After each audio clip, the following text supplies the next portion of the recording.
sensor is not this thing. It's actually this thing here. Oh, okay. And this is better.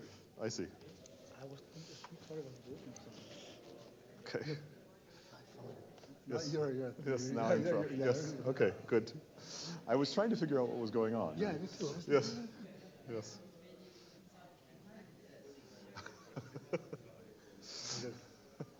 Yeah.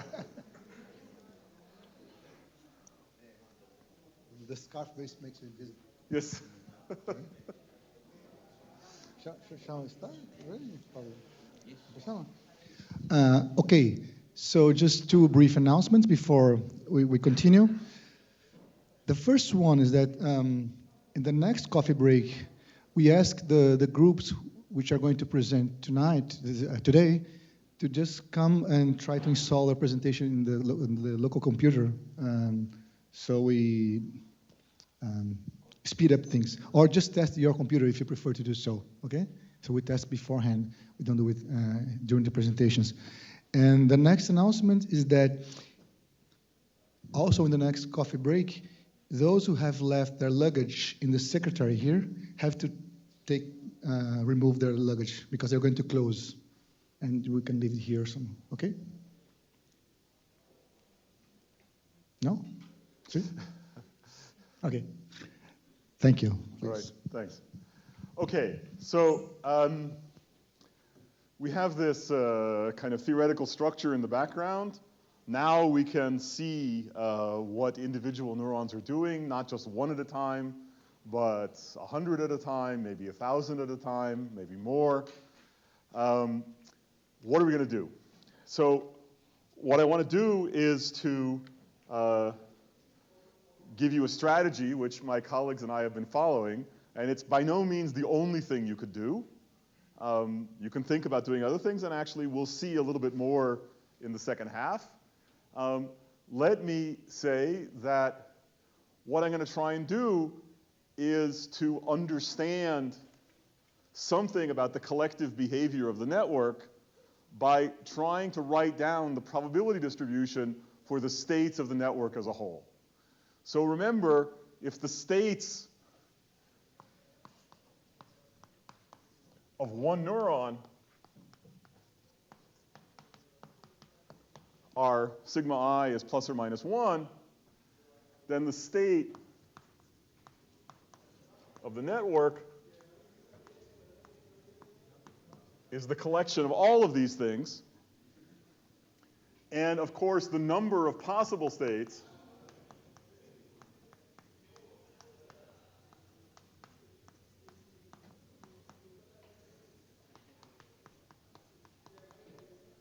is 2 to the n.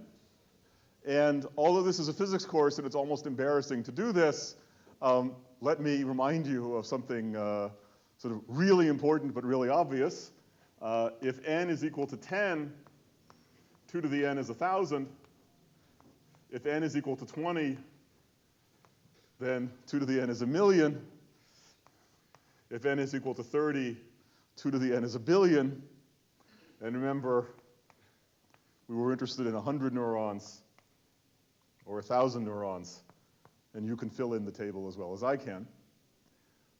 You realize that as soon as you start talking about large populations of neurons, the space of possible states very quickly becomes larger than you will ever be able to sample in any real experiment. In fact, it becomes larger than the animal will sample in its lifetime. That's okay, right? Because when we do statistical mechanics, the space of possible states of the gas in this room, right, is very much larger than the number of states that the gas will sample in the week that we spend here, or the 2 weeks that we spend here, right? That doesn't mean that we shouldn't actually try to calculate the properties of the gas, right? So it does mean, however, that we can't learn anything by trying to measure what happens in every state. Not going to work. So the simplest question you could ask is, what is the probability distribution over this set of states? And that question is in many ways analogous to the starting point of equilibrium statistical mechanics. When we do equilibrium statistical mechanics, well, how does Feynman describe it? That the Boltzmann distribution is on top of the mountain, and you either climb up or you slide down, right? So, right, the beginning, in some sense, the beginning of equilibrium statistical mechanics is that we write down the Boltzmann distribution, and then we try to derive behaviors of the system from that distribution. So can I write down something like the probability distribution for the states of a neural network? Well, one way to do that is to start with some dynamical model and try to calculate the state. If there is a stationary probability distribution, try to calculate that distribution from your dynamical model. Of course, your dynamical model is probably wrong. But that's okay. The other idea is maybe we can see something from the data that tells us about this distribution, and we can try to construct distributions that are consistent with the data. And that's the path that I'm going to follow. So I can't measure P of sigma for this reason. What I can do in a reasonably good experiment is I can measure some average behaviors of the network. So for instance, and remember, this is what we do in statistical physics, right? I can't measure the distribution of states of the gas molecules in the room, but I can measure the pressure on the walls, which is some average over what all the molecules are doing. So let me think about these averages. I could, for instance, measure the average activity of every single neuron. Well, that's important because, yes? It's possible. Nope, it's on. It's okay. It's okay. It's worth checking. Yeah, I also don't know whether you hear me because of the microphone or you hear me because I'm speaking loudly. But, so we know that networks of neurons behave differently when the neurons are highly active versus sparsely active. So maybe we should insist that any model we write down reproduces the average activity of all the neurons. Because you can measure this very accurately. If you record for an hour, then even though things are correlated in time and so on, you can get a very good estimate of this quantity for every single neuron. So you say, let me be sure that I write down a model that gets those things right. But of course, if this is the only thing you know about the network, you have no evidence that the neurons interact with each other at all. Because it could be that they're just disconnected from each other and are active some fraction of the time, and that's what these numbers are. So I need to measure something in the data that tells me about something collective going on in the network in order to make any progress. So what's the first thing that you think of? Well, historically, people recorded from one neuron, and then they learned how to record from two neurons. So they spent a lot of time analyzing the correlations between pairs of neurons.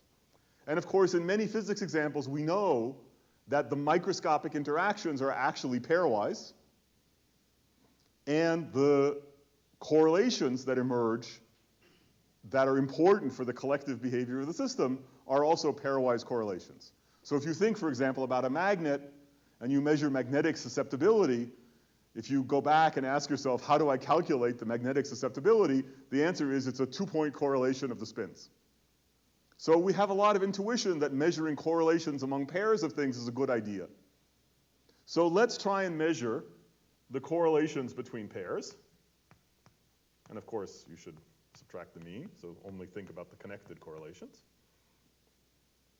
And if you ask how many of these are there, of course, there's the number of pairs.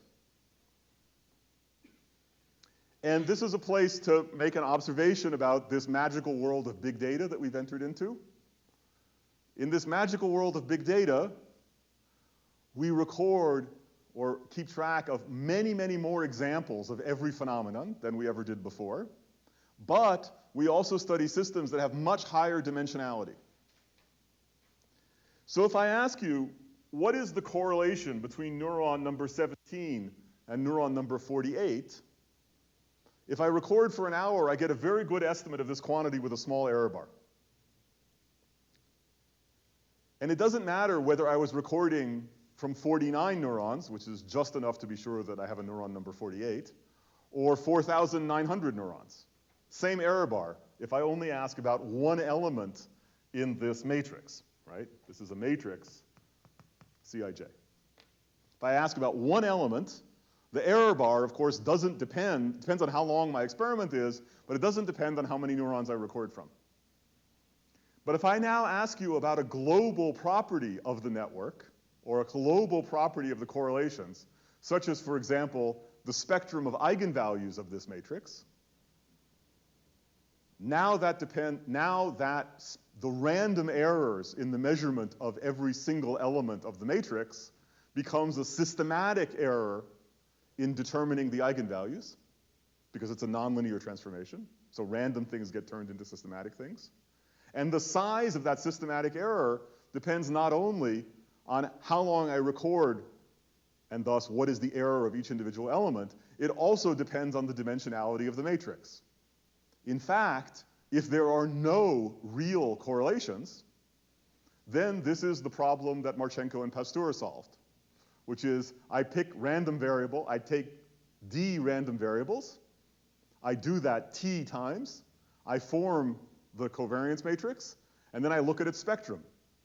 The spectrum should be all values are 1, because they're all independent of each other and they all had unit variance. In fact, you see a spectrum which is broadened, and if you go through the calculation, the broadening is surprisingly large for reasonable values of d and t. So if the number of samples that you take is only a few times larger than the dimensionality of the thing that you're trying to observe, then the distortion is actually massive. So if you're recording from 10 neurons, you're probably okay.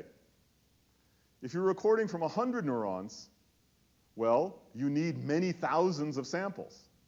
And remember, people are interested in doing this not in the sensory periphery, but deep inside the brain, where there are all sorts of long timescales that generate correlations. So that means that even if you record for an hour, you don't get that many independent samples. But maybe if you record for an hour, you can get a few thousand independent samples, and that's enough as long as you're recording from 100 neurons.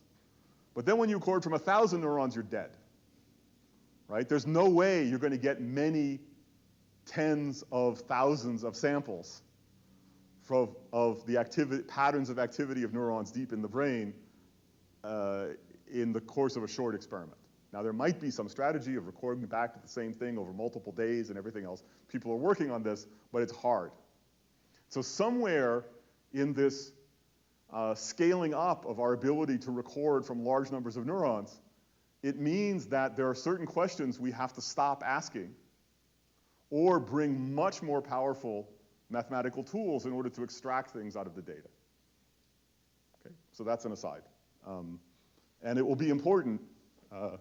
I will try to avoid this problem, and you will see that because of that, I do some things and not others. So you should know this problem is in the background. Okay, but it is true then that if I'm recording from something like 100 neurons, and I do that for an hour or two, I believe that I can measure this. I can measure individual correlations between groups of 3 neurons, but I don't know anything about the global properties of that tensor. I know something about the individual elements, right? For the same reason that we were talking about just before. So these are things you can measure. There's many more things you can measure. And so the question you might ask is,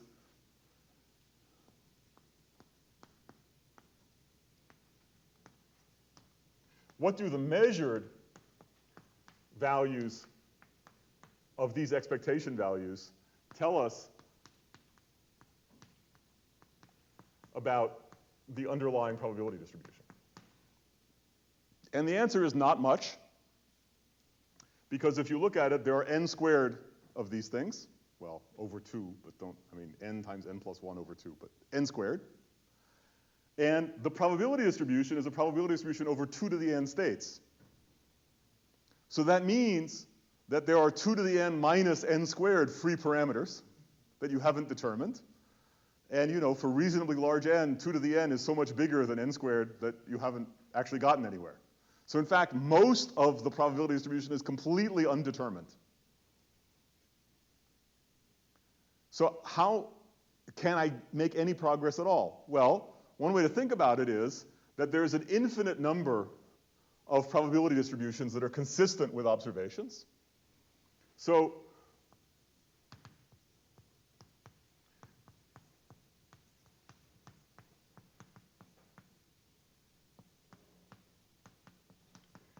if I insist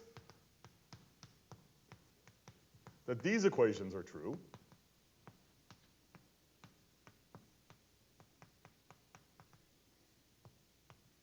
right? So I compute expectation values in the probability distribution. I insist that they match the experimental values. I need some extra constraint to tell me what the probability distribution must look like. So out of the infinite number of distributions that satisfy these equations, which one should I pick? And there's a natural answer, which might be wrong, but that's a good thing. Because you should, as a theorist, you should do things that have a chance of being wrong. Because if they're guaranteed to be right, then it's not a theory, it's just a rewriting of the facts, right? So you want to try something that simplifies the problem and could be wrong, so we can check. So what's the idea? The idea is that in some way you want to pick the simplest model that's consistent with these data, with these observations. What do I mean by simplest? I mean that when I pull a state out of the probability distribution, it's not very structured.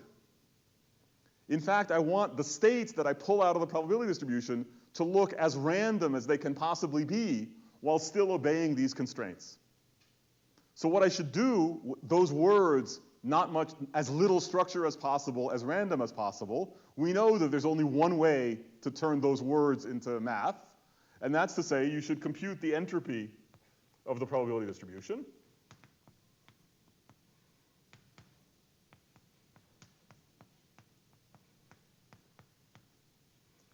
And what you want to do is to maximize S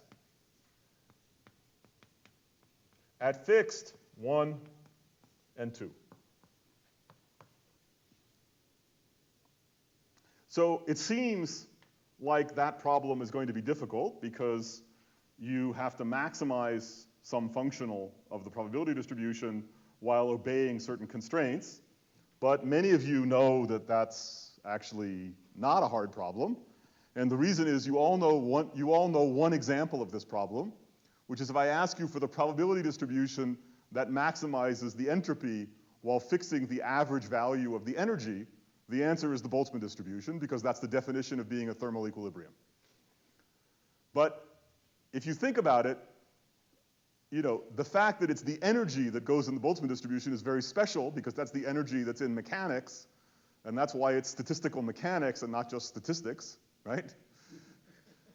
But if you derive the Boltzmann distribution as the distribution that maximizes the entropy at a fixed average energy, then the fact that it was the energy that you fixed actually plays no role in the argument. You could have fixed anything. It's just that it makes sense to fix the average energy because that makes sense in mechanics. So suppose that instead of fixing the average energy, let's see, maybe I should leave this.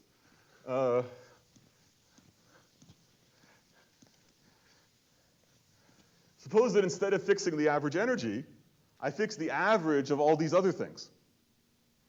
Well, the answer is the same. The probability distribution, so if I fix the average of some energy that depends on my state and maximize the entropy, then you know the answer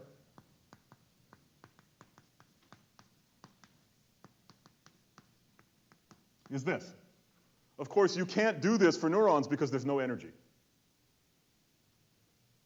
So what I could do is to say, well, let me fix those things that I measured in the experiment. And then if I fix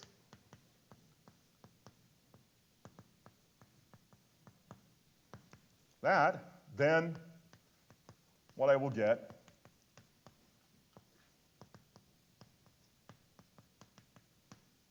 is the natural generalization, which is this. And if you really want to drive people crazy, you can say, well, this is like the Boltzmann distribution, where this is minus an energy, in quotes, which is a function of the state of the system. And this is extremely useful because it gives you a lot of intuition, and it confuses lots of people because now you think you're doing equilibrium statistical mechanics. But of course, you're not doing equilibrium statistical mechanics because there's no energy. And in any case, I didn't fix one thing, I fixed n squared things. Also, being in equilibrium means that you obey detailed balance. And you'll notice that for better or worse, time has not played any role in this discussion. So I haven't told you anything about the dynamics by which this probability distribution is established. I'm just trying to characterize the distribution itself. That if that dynamics obeys detailed balance, then a whole bunch of ideas from thermal equilibrium become relevant. If that dynamics doesn't obey detailed balance, then those ideas aren't relevant. But I don't need them in order to talk about the distribution itself. The energy here is nothing other than the logarithm of the probability. In this view, right, in this view of equilibrium statistical mechanics, if you really think of it as maximize the entropy and fix the average energy, well, what do? To maximize the entropy, you do the usual variational calculation. To fix the average energy, you introduce a Lagrange multiplier, and beta is the Lagrange multiplier. Of course, you say to yourself, no. Beta is 1 over the temperature, and the temperature is what I measure with a thermometer. So it's a real physical thing. Good. But in this argument, it's just the Lagrange multiplier. And so in this view, the temperature is the Lagrange multiplier, and as in all variational problems, you adjust the value of the Lagrange multiplier so that the constraint is satisfied. So this is backwards of the usual view, right? Usually you say, I change the temperature and the average energy changes. But what if I didn't have a thermometer? However, I could measure the average energy of all the particles. Well, then what I should do is adjust the temperature so that the average energy comes out to be the thing that I measure. Actually, if you think about how thermometers work, that's kind of what you're doing, right? So, same idea here. I have all these parameters, which look suspiciously like magnetic fields that act on spins and couplings between the spins. And I should adjust those so that these things come out right. Okay? So again, it's the inverse of the usual statistical mechanics problem.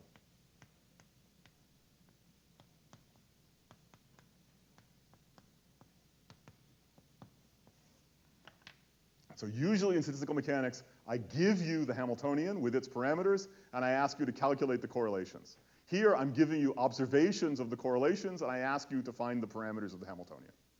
That's a hard problem in general. There really is no general purpose alternative to do Monte Carlo, make a guess of the values of the parameters, do Monte Carlo, compute the expectation values, compare them to experiment. If they're off, shift the parameters in the direction to make up the difference, and iterate. That's all you can do.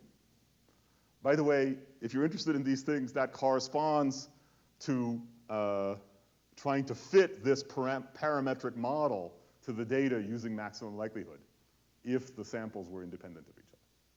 Okay. So, technical aside. Okay, so that's the strategy. What is the idea? The idea is that you're trying to simplify your description of the system, and your simplification is to guess that the imprint of the interactions which drive collective behavior is left, there's a fingerprint of those interactions, in the pairwise correlations. That's true in magnets. It's true in fluids. We have no idea whether it's true in neurons. Okay? For example, if there are neurons that you're not recording from, that synapse onto 10 of the neurons that you record from and inhibit them or excite them, you might expect that there would be very special things that happen when those 10 neurons either fire together or don't fire together. And there's no way you could capture that using just pairwise correlations. So there's no a priori reason why this has to work in the context of neurons. In fact, there's no reason it has to work even if you recorded from all the neurons. But it's testing an intuition that is actually a very commonly held intuition, which is that if I measure the correlations among all the pairs, after all, that's a matrix, and it has as many elements as there are synapses in the network. And so if I knew all the synapses, I'd know all the collective phenomena. So if I can measure something which is as big as the matrix of synaptic interactions, I should have enough information to tell you what's going on. Okay? So let's try. So we did this in collaboration with David Tank's group. Let me say thanks here. So David, whom I mentioned last time, is this phenomenal experimentalist. Carlos Brody actually started his life as a theorist, working with John Hopfield, became an experimentalist, and does fantastic things, particularly using very sophisticated behaviors to probe their neural basis. Jeff Gautier was a postdoc in David's group, is now on his way to a faculty position at Swarthmore. And Lenoy Meshulam is the PhD student who finished up last summer and did this and everything else that I'll be talking about for the rest of the afternoon. So the experiment is you record from, in this case, 78, which for our purposes is approximately 100, neurons in the CA1 region of the hippocampus. That's the image that I showed you earlier. Let me note that one of the reasons this is an attractive experiment is that the cells in CA1 of the hippocampus largely come in one layer. And so that means you can see them all in one image plane. You don't have to move your plane of focus up and down. Okay? Technical point. So we're going to write down this model. And conceptually, what's happening, right, is that you're adjusting the magnetic fields to match the average activity of the neurons. You're adjusting the spin-spin couplings to match the correlations. This actually got done in a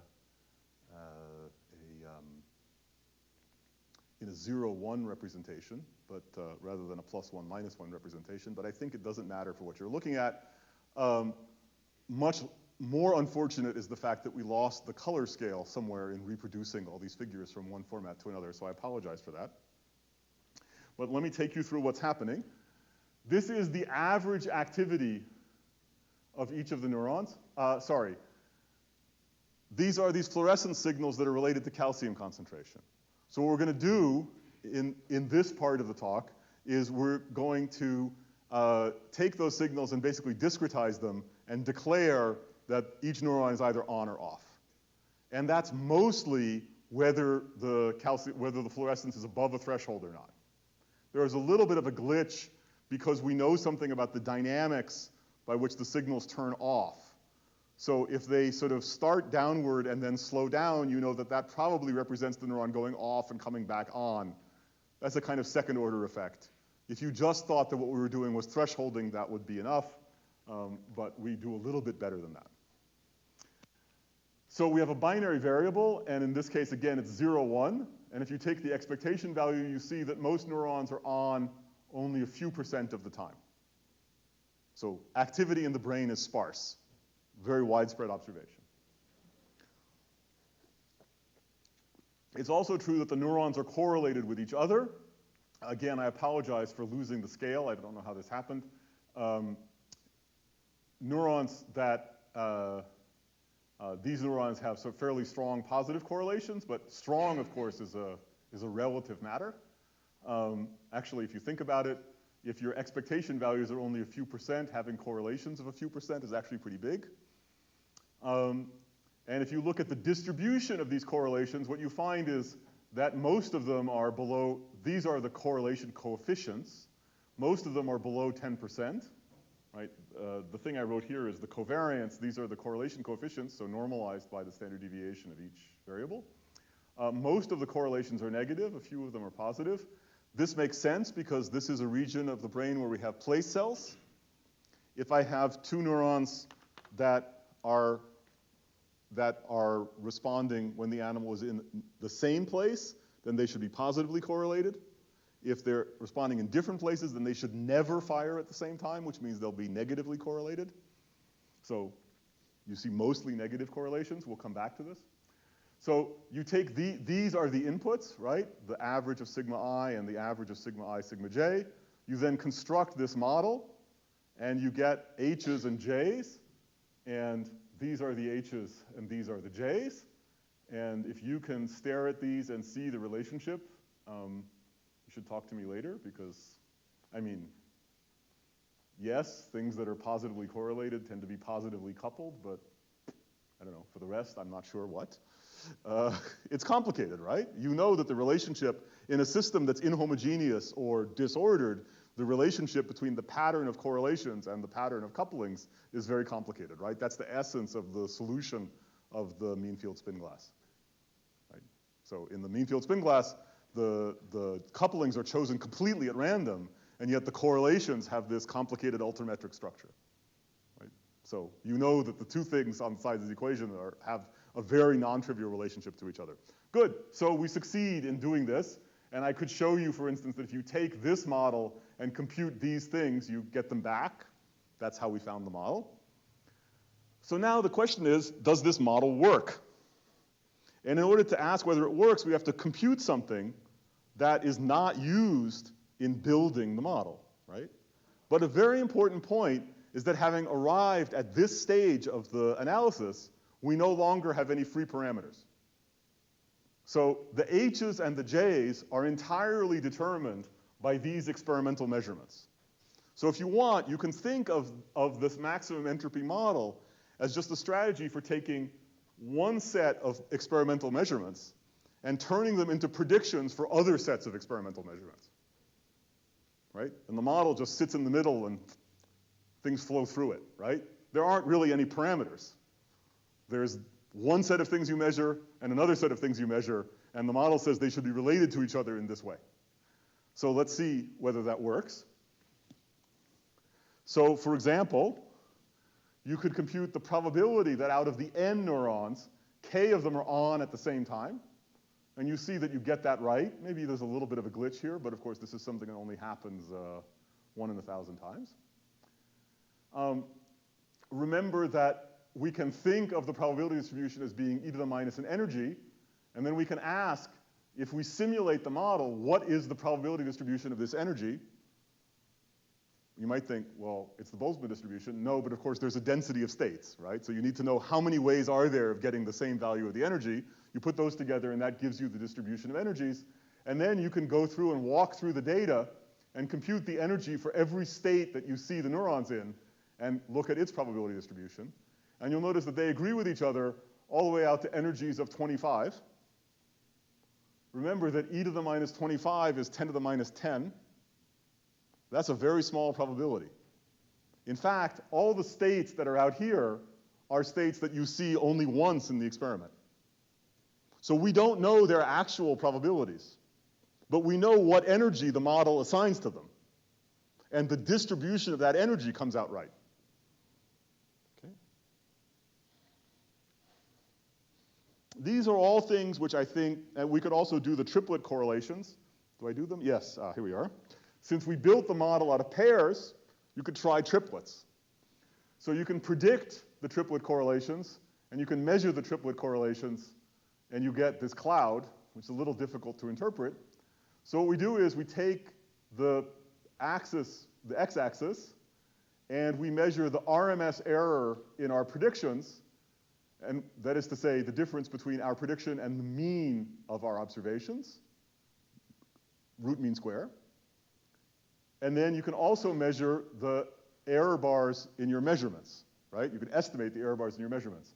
And these are the error bars in our measurements, and these are the errors in our predictions. And you see that they're essentially equal to each other over the region that has the bulk of the data, and then the rest you can just see. So you might think, well, so first of all, we were really excited about this. That is extraordinarily good agreement.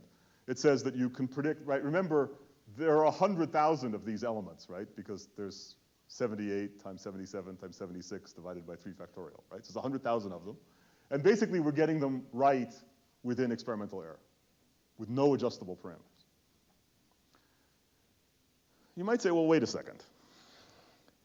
This is the hippocampus. There are place cells. We all know about place cells.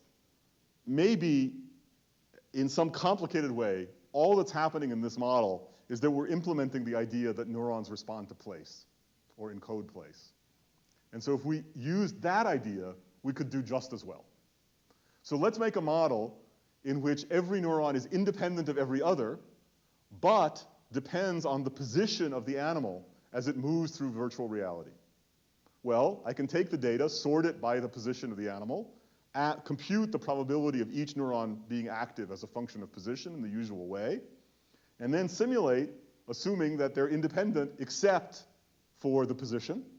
And the position varies in time because we know how the animal's moving through the virtual world. And that predicts that there will be pairwise correlations, and it predicts there'll be triplet correlations. Of course, we'll get all the average firing rates right, because by construction. The question of whether we get the pairwise correlations right or not isn't quite fair, because in the maximum entropy model, we use the pairwise correlations. So the first non-trivial question is, do we get the triplet correlations right? And the answer is really quite startling. It's a disaster. If you take this curve, and if you take this scatter plot and do it the other way, of course, for the maximum entropy model, it works. But for the independent place cell model, well, you might say that this guy is big and this guy is small and negative, but in this region where most of the data are sitting, you basically have no correlation between your predictions and the actual observations. So what this says is that the higher order correlation structure of the network is totally missed by the idea of place fields.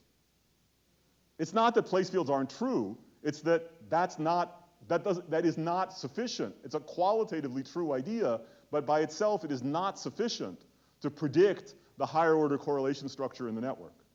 Whereas the maximum entropy model, which takes the pairwise correlation seriously and then strips out all the other structure that could be present in the probability distribution, gives you all of the triplet correlations correctly.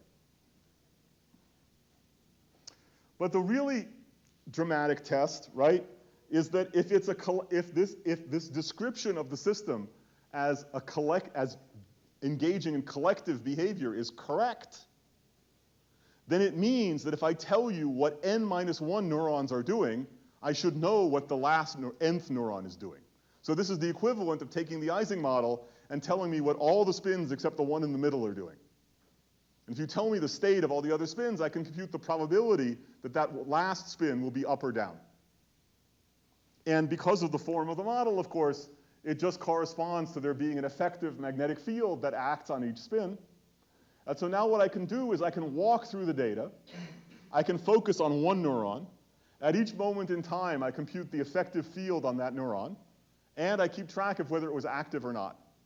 I do that for all time and for all neurons. And then I go through and I find all the moments in time where on some neuron, the effective magnetic field was -1. And then I ask, what is the probability that a neuron whose effective magnetic field was -1 was active? And if the theory is correct, it should be the black curve, which is this equation. Experimentally, what you see is the green, and you see the soft hashing around it, which are the error bars. No adjustable parameters. Now, it's a little bit off in here. And I don't know whether that's the hint that we're missing something or whether, well, we're a little bit off and it's not clear we're going to get any better or not. But one could take that seriously. But roughly speaking, it's pretty good. But I computed this by folding together things from different neurons, different times. Let's unfold that and follow the individual neurons. So what's happening, right, is that if you follow a single neuron and you ask what is the probability that that neuron should be active given what all the other neurons are doing, you find this interesting structure where your predicted probability is 0 most of the time, except every once in a while you get a peak. And the positions of those moments in time where you get a peak are the moments when that neuron is active. That's actually true also. This is a place cell. And so you might say, aha, again, somehow you've just encoded the idea of place cells. Never mind that that's not enough to get the triplet correlations right.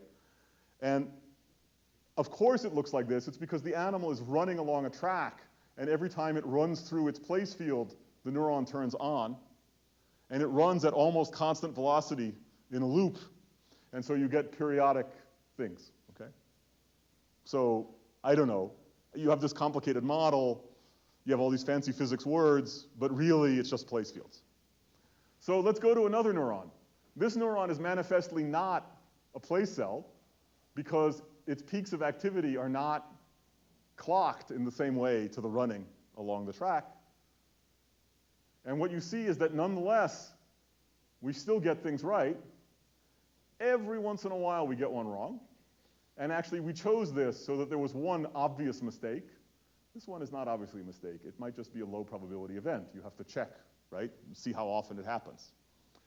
And so what this means is that you're able to describe the collective activity not only for the place cells, but for the non-place cell, or the cells which are not place cells in this environment. So somehow we're capturing much more than the usual place cell idea. In fact, so you could say, well, I don't know, everybody has known about these cells that are not place cells in the environment for a long time. They're complicated. I'm not interested. So let's think about the place cells. The story is that when the animal runs through the place field, the neuron is active. That's true on average. It's not true every time. And in the usual view, that lack of reproducibility is just noise. But remember, in this model, whether the neuron should be active or not, whether any single neuron should be active or not, is just determined by what all the other neurons are doing. We don't know anything about where the animal is. We just know that the neurons are dependent on one another. So let's do the calculation of computing the probability that a neuron should be active, that this neuron should be active as a function of time in the same way that we've done over here, but let's do it for several neurons. And what you see is that in this particular run along the track, the neurons are predicted to be active more or less in sequence. Then there's a gap for some reason, and then things pick up. And then the next time you run through, these neurons are on, and then there's a huge gap. And all of these place fields are missed, as they say. Or at least, that's the prediction. But in fact, on this particular trial, so this is a probability of being active, and this is whether the neurons were active or not on this particular trial. And you see that these line up very well, as they must, because you've seen this, right? So this is just a way of, these are different ways of unpacking the things which average together to give you that curve, right? But you see that by doing that, we get something that you really can't get from the place cell model, which is that sometimes you miss place fields. And in fact, you miss them in correlated ways. But this is a theory of the correlations, right? So we get all that right. Okay. So this is one approach to simplifying our description of the system. And let me remind you that our goal was to write down the probability distribution. But you'll remember that in statistical mechanics, writing down the probability distribution is the beginning, not the end. So if you believe now that you can write down the probability distribution, you can start to ask other questions. You take this model now seriously as a statistical mechanics problem. You can ask, for instance, where am I in the phase diagram of this model? And as many of you know, when we try to do things like this, we find that in the space of models, you're near to some kind of critical point. And there's a lot of controversy that surrounds that observation and its interpretation. One of the things that's particularly disturbing is that it's an observation that is internal to the set of models that we're talking about, right? I take this model, I take this functional form of the probability distribution seriously as being like the Boltzmann distribution, and then in the same way that I analyze the Boltzmann distribution, I ask what is the phase diagram as I change parameters. But it's not clear what that means, right? Because changing parameters corresponds to constructing hypothetical networks that have different properties. And it seems strange to draw conclusions about the real system by comparing it to hypothetical systems. Although maybe that makes sense. You can imagine a family of networks that have different properties, and you're asking what's special about the one that you actually see in nature. Still, one would like to do something much more direct. The claim that systems are sitting near a critical point seems like such a dramatic claim that I should be able to see that in the data in a much more direct way. So how do I look at these same data to see directly that I'm at a critical point? Well, let me ask you a slightly different question. Why should you believe that it's possible to write down a simple model like this and have it work? Why does it work in a magnet?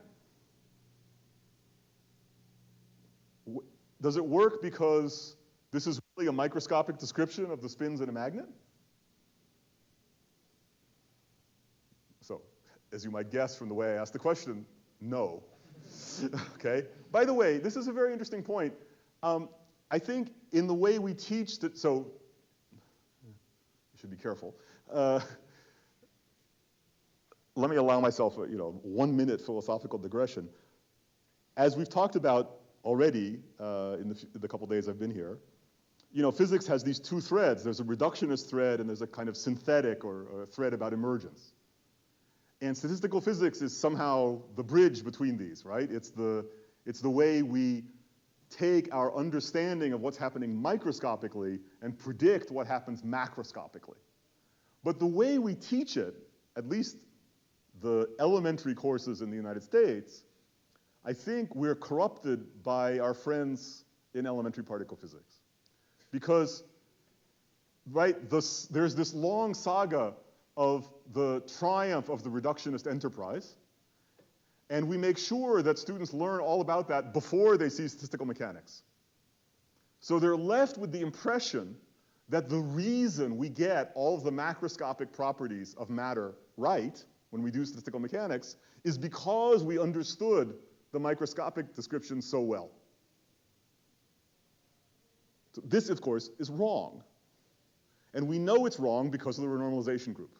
That is the great discovery, that many different microscopic descriptions flow under the renormalization group to the same macroscopic description.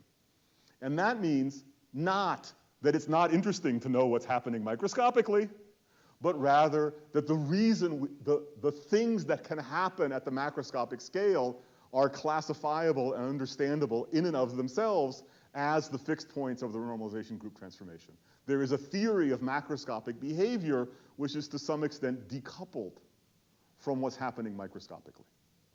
Okay? It is not true that we understand the gas laws because we understand the interactions between molecules. Okay? It's just not true. Right? I mean, that's the simplest example. We also don't, the more interesting case is the gas-liquid phase transition. But even the ideal gas law, obviously, doesn't depend on the molecular properties, right? So, one question you might ask yourself is the reason that we are allowed to write down simplified models of networks of neurons the same reason that we're allowed to write down simplified models for magnets? That there's something like the renormalization group that if we applied it to the system, we would see that in going from a complicated microscopic description to the macroscopic level, things would get simpler. And so, of course, the model we write down doesn't have all the details in it, but somehow they don't matter at the macroscopic scale. The problem, of course, is that we don't know. I mean, usually what we do is we write down a microscopic model that we believe in, And then we do the normalization group analysis of that model to see what happens, to see which are the relevant and irrelevant operators, right? The things that we need to include and the things we can leave out. We don't know what model to write down. And of the models that we know to write down, it's not clear that we know how to do the renormalization group transformation. So what I'm going to do for the last 10 minutes or so is to tell you about things that the same group of us have been doing, trying to look at real data, not from 100 neurons, but from more than 1,000 neurons. And we're going to do, I can't say a poor man's renormalization group because that was taken by Anderson, right? There's this famous paper, Poor Man's Scaling, the theory of the Kondo problem. We're going to do, let's say, a very phenomenological use of the renormalization group. And so I think of this as RG-inspired data analysis. It's not, right? We don't have the model. We can't calculate exponents. We don't know that exponents exist, right? We don't know that this is going to work. But we're going to try and look at the data and see what happens. So let me take you through this. This is a reminder of the data. It's a slightly more detailed look at the data. I told you that you see things going on and off. You can either think of the fluorescence signal itself as being some continuous variable, or you can discretize it, as I said, as we did in the last discussion. What we're going to do is to try and implement some renormalization group transformation.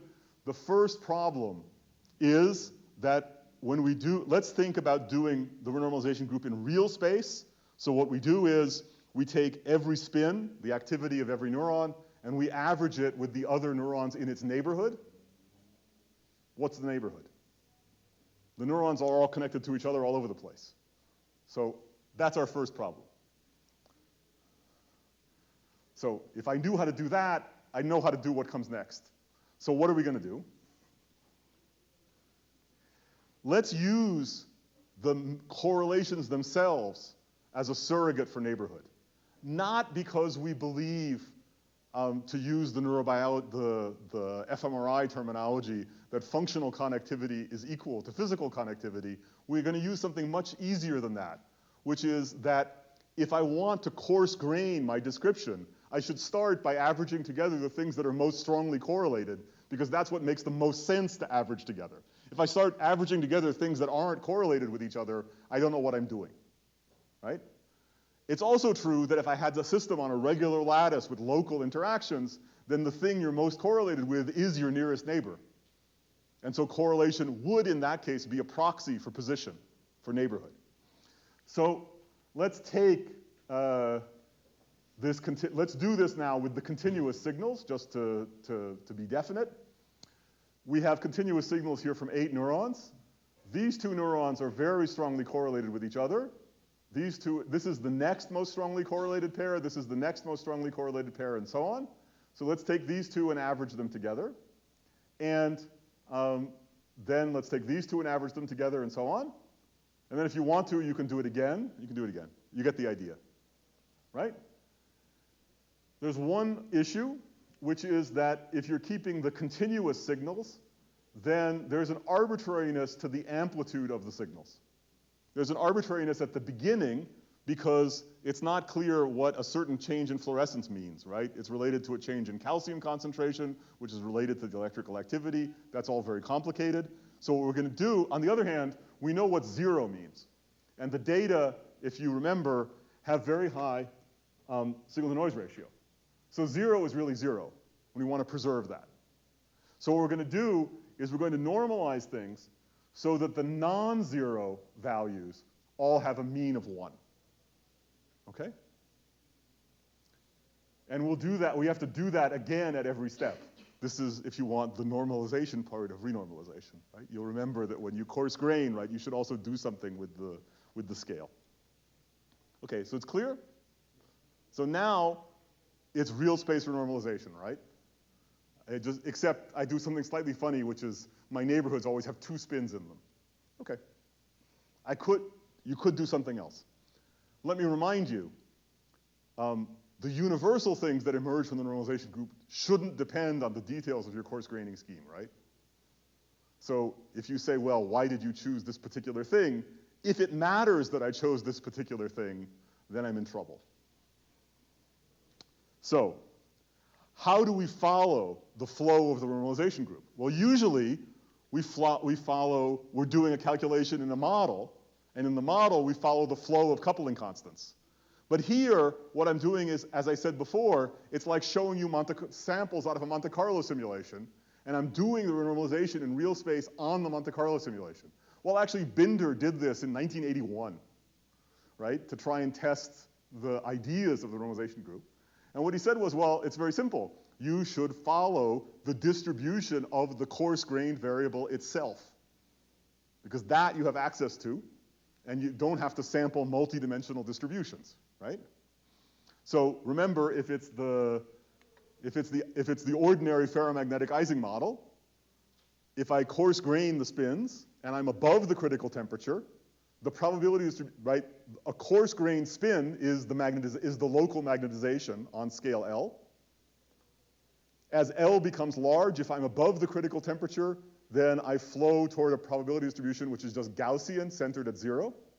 If I'm below the critical temperature, then depending on exactly how you did it, you either flow to a probability distribution which is centered at a non-zero value of the magnetization, or two non-zero values, plus and minus m, with Gaussian fluctuations around them.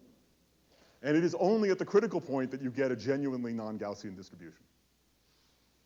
So what happens? Well, remember that we've preserved the meaning of 0. So the probability distribution of our coarse-grained variable has a delta function at 0, and then some probability distribution over the non-zero part, whose mean is 1. And there are weights for these two things.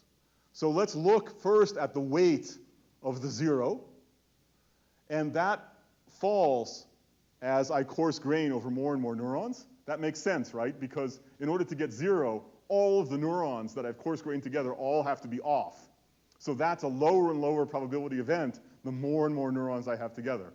What's surprising is that it falls not exponentially, as you might expect, for example, if the neurons were independent of each other, but it falls as a stretched exponential with a non-trivial exponent.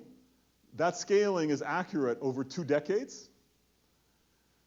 The exponent is determined to the second decimal place in a single experiment. This is a slight cheat. You could argue that what's significant is the difference between this and 1, which is your naive expectation. And so then in that case, the accuracy is maybe not so impressive, but okay. Strictly speaking, the thing you measure is determined to the second decimal place. And you can do the same experiment in 3 different mice. You're going back to the same region of the brain, but because the circuitry is different in every animal, these are mammals, right? There are no, neurons don't have names and numbers. You can just go back to the same region. You find things that are statistically similar, but they're not identical. You get the same exponent to within experimental error. So let me first point out the idea that you can measure something about the collective behavior of a neural network which is reproducible across animals at the second decimal place is by itself interesting. Okay. Whether this is something that you should interpret as being like a critical exponent or not, that's another problem. Okay. But clearly we've found something that's very regular in the data. The most important prediction of the renormalization group is that you flow toward some interesting fixed probability distribution, right? If you're flowing toward a Gaussian distribution, that's just the central limit theorem taking over. As you increase the scale of your coarse graining, you go beyond some correlation length and everything becomes Gaussian. The interesting thing is that the renormalization group shows you that there's a possibility of a fixed distribution, which is not the one you get from the central limit theorem. And so here, you see that as we increase our coarse graining scale, the distribution is hardly changing at all. And to the extent that it's changing, it's converging on what's essentially an exponential distribution of this normalized activity. And I'll remind you, this is across 2 decades. Right? So think about it. I look at the distribution of activity in 1 neuron, and I get something. I look at the distribution of activity coarse-grained over 256 neurons that are all strongly correlated with each other, and I get essentially the same distribution. It's very surprising.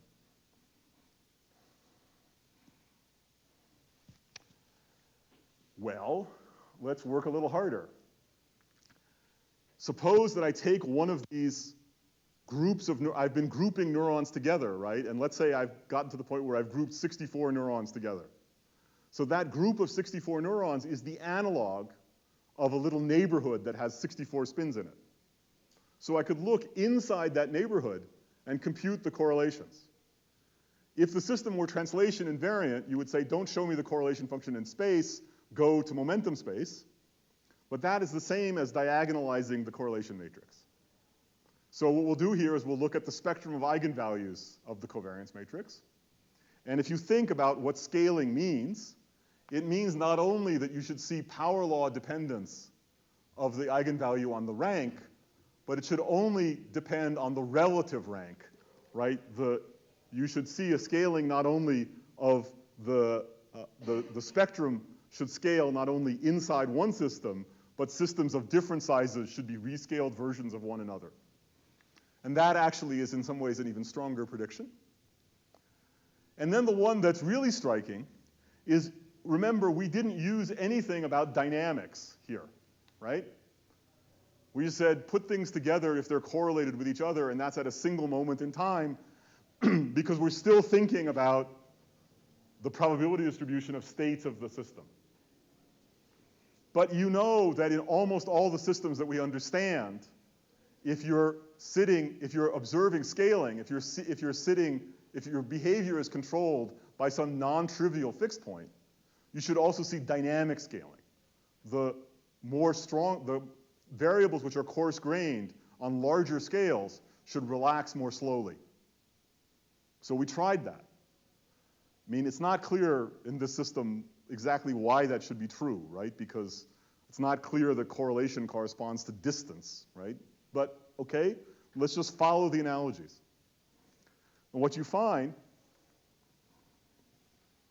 is that indeed, if you compute the correlation functions at the average correlation functions at different degrees of coarse graining, they get slower and slower as the coarse graining scale increases. There's something here to give you a sense for the size of the error bars. Okay? But if I rescale time by a single correlation time, I can get all of these curves to collapse on one another. And, so that's the first non-trivial observation.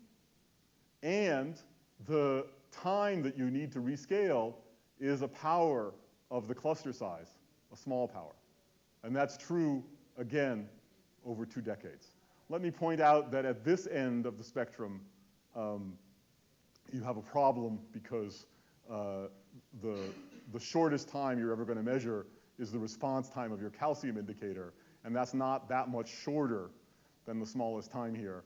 And at this end, you have a problem because you don't have very many examples of groups of 256 neurons, right? So this is probably as good as you can do, and that's the accuracy. So one more observation.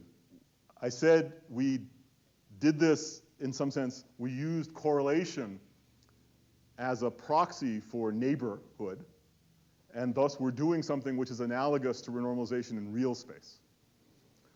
But you know the other way to do renormalization is by momentum shells. So what's momentum? Again, momentum are the eigenvectors of the covariance matrix in a system with translation invariance, right? So if I take the correlation matrix of spins and I want to diagonalize it, I go to a Fourier basis. So let me do the same thing here. Let me take the big correlation matrix of all these activity of the neurons and let me diagonalize it. And so now I have a collection of modes. And I can do the same thing that I do in momentum shell renormalization, right?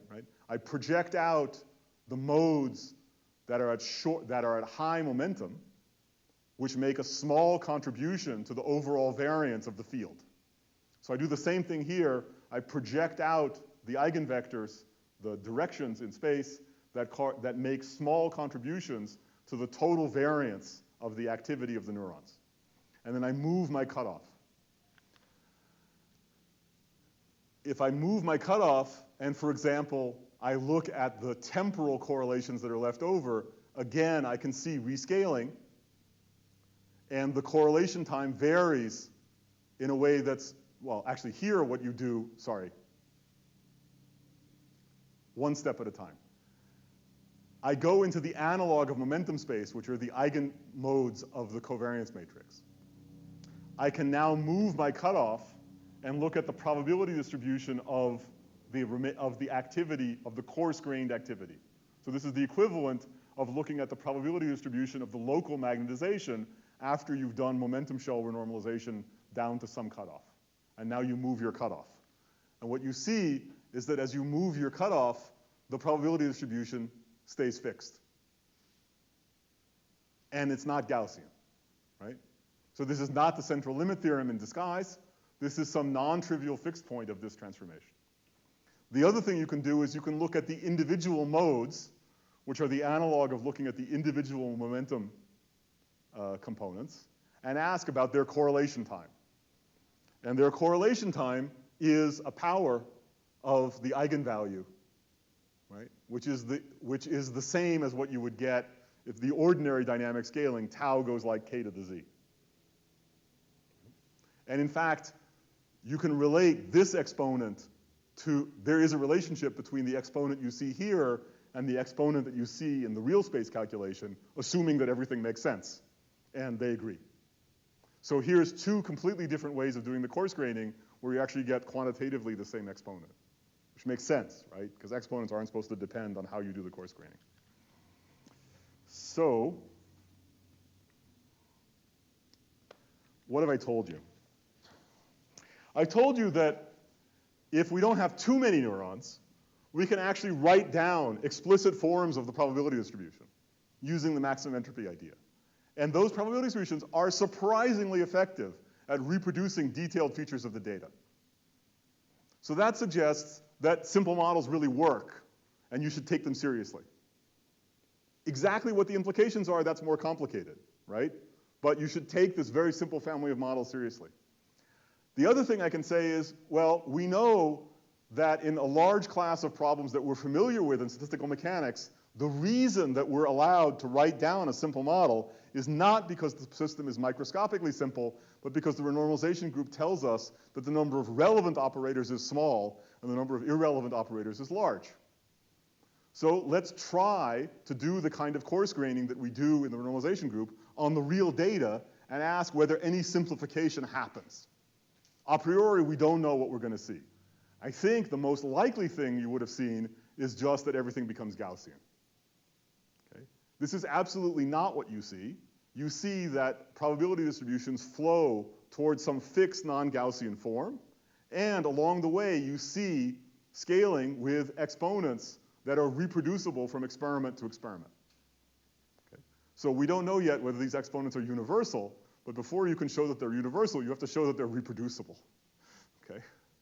And as we discussed at the beginning, doing quantitative reproducible experiments in what is, after all, an animal that's running around in virtual reality, not a trivial matter. So the idea that we can see this is I think, quite startling. So you've heard enough from me. I hope that in these 2 days you've gotten a sense for sort of two paths for physicists into biological systems.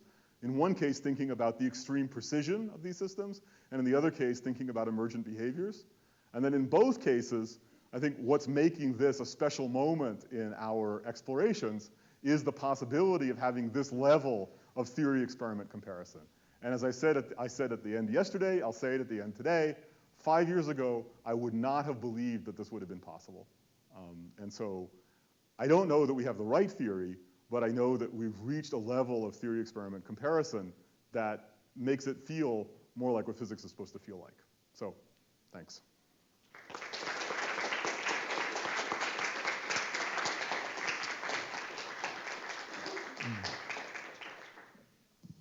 Questions?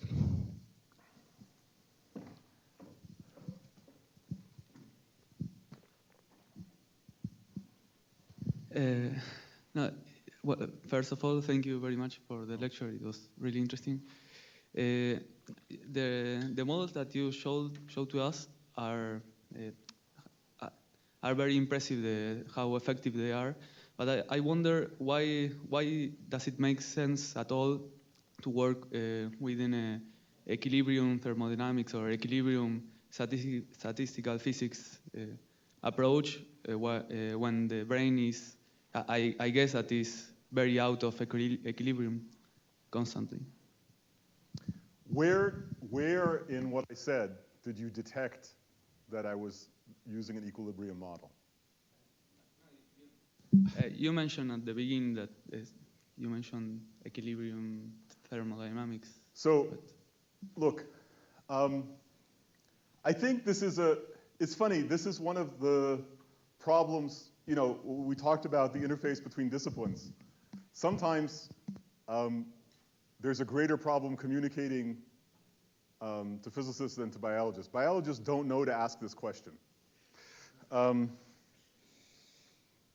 When you write down, look,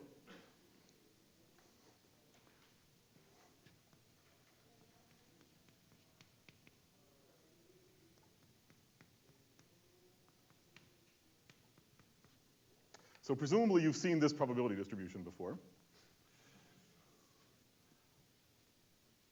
So is this equilibrium statistical mechanics for the variable x? Well, sure it is. If you have a spring, right, and it has a stiffness kappa, and I choose units where kappa over kt is equal to 1, then the probability distribution for x is this. But do I have to explain that I'm not doing equilibrium thermodynamics every time I write down the Gaussian? I mean, I kind of am, right? That is to say, it's mathematically equivalent to an equilibrium statistical mechanics. Sorry, it is mathematically equivalent to the Boltzmann distribution for some equilibrium statistical mechanics problem. Now, the only way that it would be equilibrium statistical mechanics is if the energy function that you need in order to make this be the Boltzmann distribution was the energy of the actual system. And it's not. Okay. The more subtle version of the question is, so I think the problem is that one wants to use the mathematical equivalence to equilibrium statistical mechanics to help you calculate things, but you never want to let it mislead you into thinking things that you're not allowed to. So the most profound one, right, is that when you do this, if you think this way, you're very tempted to think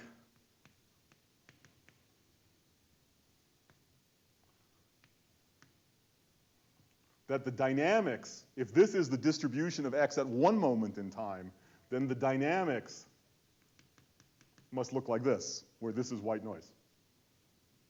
And while it's true that the arrow goes this way, that is to say, if this is the dynamics, then this will be the distribution. The arrow does not go that way, right? There's an infinite number of different dynamics that can generate the same stationary probability distribution. So I think that's the real problem, right? So I'll say it, for myself, when I think about these models, it's sometimes tempting to think about a dynamics in the state space that is a Monte Carlo-like dynamics, because we have a lot of intuition for that. But really, you have no business doing that. And it's very easy to show that that's not true, right? So you could, for instance, do the Monte Carlo dynamics, compute some correlation function in time, compare it to the real data, and you'll see that it's wrong. So this is a good distribution of the good description of the probability distribution at one moment in time, and it just doesn't have anything to say about the dynamics. And the question of whether I'm in equilibrium, well, I'm not in equilibrium because there's no energy, but the question of whether there's detailed balance is the question of what the dynamics are like. And you just don't know anything. The model doesn't have anything to say about the dynamics. It's a hard question. Any other?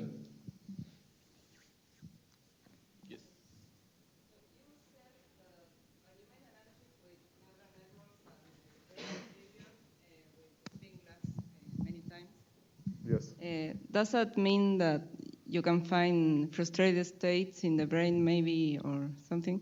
So if you look at these models, they're definitely frustrated. So 50% of the triangles are frustrated, which means they're basically random, right? Now, does that mean, for instance, that this probability distribution, so let me not talk about energy, does this mean that this probability distribution has many peaks that correspond to the metastable states? Well, the problem is that there's a substantial bias toward neurons being off. And as a result, you don't always see that. So if you put your hand over this, then absolutely it would be rather like a spin glass in that sense. But again, you should also remember that these J's are the result of matching to the correlations that you see. And those correlations have a structure that isn't the structure you would get from a true mean field spin glass. So it's spin glass-like in the sense that it's not a ferromagnet and it's not an antiferromagnet, right?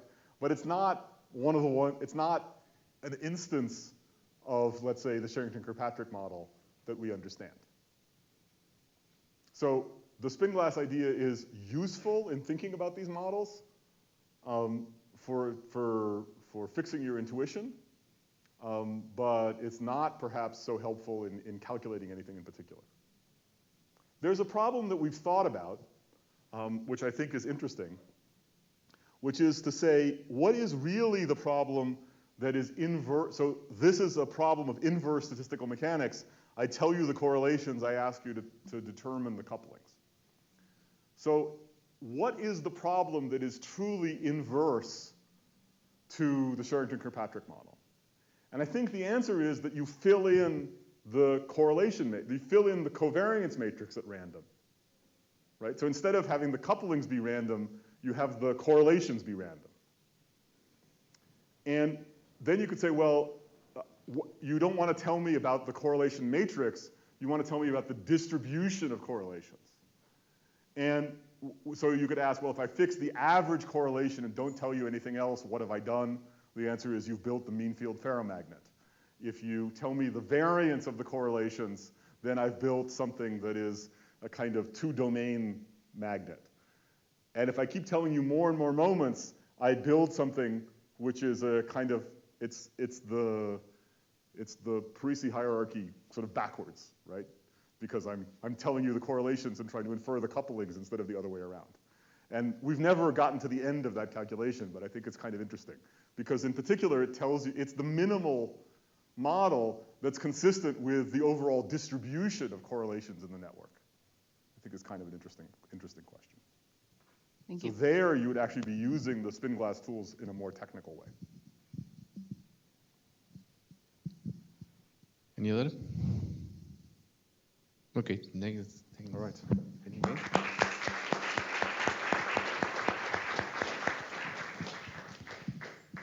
So those 6 groups that have to present today, they can test your computer.